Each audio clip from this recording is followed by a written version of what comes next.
Hi guys, hello viewers and subscribers and random strangers. In this video I want to talk about my least favorite configurations in terms of rock bands. And just I would like to offer my recommendations, suggestions, and explain to you why some of these configurations are either problematic or just not pleasing to the ear. Let's start with my least favorite thing, two guitars. There are many bands who have multiple guitar players, but they all are doing the same exact thing, with the minor exception of the solo. There was even I found a picture of Bruce Springsteen's E Street Band, and one picture where there was something like 4 guitars, 1 acoustic guitar, 2 electric guitars, just like everybody is playing the same like open A major chord. So when you have multiple guitar players, first of all, why? What is it? I guess it makes it sound bigger and stuff, but if you're in a band that is sort of this metal band and you're playing riffs and you have 2 people playing the same exact stuff, unless you're really precise, it's going to sound a little sloppy. The second problem with having 2 guitars is when it's time to take the solo may be buried under the other guitar sound. I remember I saw Zakk Wylde. I don't think he's an amazing guitarist in my opinion. Maybe during Ozzy's years he was actually like that stuff, but Black Label say. So yes, I saw him in some theater, and he had exactly that configuration. He had 2 guitars. He was playing lead, and the other guitarist was playing exactly the same stuff as he was playing, except for the parts in the song when he was playing a solo. When he took the solo was impossible to hear. It sounded like an electric drill. You could see he was doing something, he was playing and shredding, but the solo just did not jump out. It was buried under the buzzing sound of the rhythm guitar. To contrast that, there was an opening act, just basically a power trio plus a vocalist, all girls by the way, no rhythm guitar, and every single solo that chick guitarist took was just out there, in your face. You can hear every note. So, if you are playing with 2 guitars, you really need to rehearse your volume changes so that the solo jumps out, so that the rhythm does not overpower the solo. Another example I saw was Sebastian Bach's band in some little theater. It's almost like a bar with a stage somewhere in Long Island. Same thing, 2 guitars, but in this case they were co-lead guitarists. One was more of a lead guitarist, but they were like trading solos and stuff.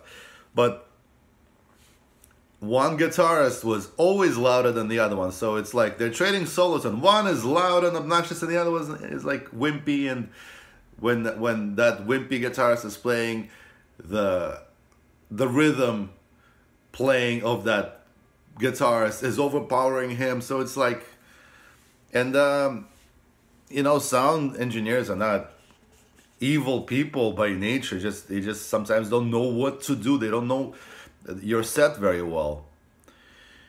And so for these situations, if you have to have 2 guitars, you really need to practice your volume changes so that the solo is louder, rhythm is not overpowering your solos. So my approach, if you have to, not my approach, but my line of thinking that I support, is if you have 2 guitarists, is you have to come up with something different. So not playing exactly the same stuff. For example, one person may be playing open chords, the other one may be playing bar chords. One person is playing chords and the other one is playing octave lines. Octaves really complement chords if you have not like in the sense of solo lead lines, but some kind of a part that complements the chords. So a band that really illustrates that approach is Def Leppard. One guitarist is playing down on the frets, the other one is playing up the neck. And together they just create this massive sound, as opposed to both strumming the same, like Bruce Springsteen's band, 4 guitarists all strumming the A major chord. No. And I just like the configuration of one guitarist. Look at Led Zeppelin, look at Queen. Queen, mostly with the exceptions of the stuff that was played on the piano, it's just bass, guitar, drums. So much versatility, so much like openness. You can, I don't know, it's just Led Zeppelin, The Who, bass and guitar, they just work so well. Jimi Hendrix Experience, Cream. All right, so you get my point. If you have 2 guitars, don't play the same exact thing. That's just what it takes 2 guitars to play one freaking rhythm part. All right, the next configuration I dislike is all of these so-called exotic instruments. By exotic instruments, I don't mean like the sitar or some kind of talking drum or some Indian flute or Peruvian pan flute or something like that. No, I mean a violin, for example. A violin is a great instrument. It's a great solo instrument. But if you have violin in every freaking song, it gets tiring. And I'm a violin player, and I can't stand these. You know, when I was younger, I used to play with like singer-songwriters, like, and they would be like, "Dima, can you play violin with me?" He's like, "Sure." And I would just like play all the stuff all over their song. Right now, I can't stand it. If you have a worked out part in some parts of the song, like some sustained notes, some like staccato, maybe some pizzicato, and then you take a solo, and then you just kind of back away. But if you're constantly just all over the song, you're just playing and playing and playing. That's what it sounds like. It looks like visually like you have a painting and somebody just scribbles stuff all over it. And besides, violin is, in the rock context, it kind of sticks out. It's cool. Like The Who used a violin, and Bob O'Reilly, for example, unexpected. It's like, whoa, why is there violin? That's kind of cool. Or a flute. Jethro Tull, they did not have the flute in every freaking song. Sparingly. Same thing applies to acoustic guitar. If every freaking song has acoustic guitar, it irritates the hell out of me. Or piano. That's why I don't like Billy Joel.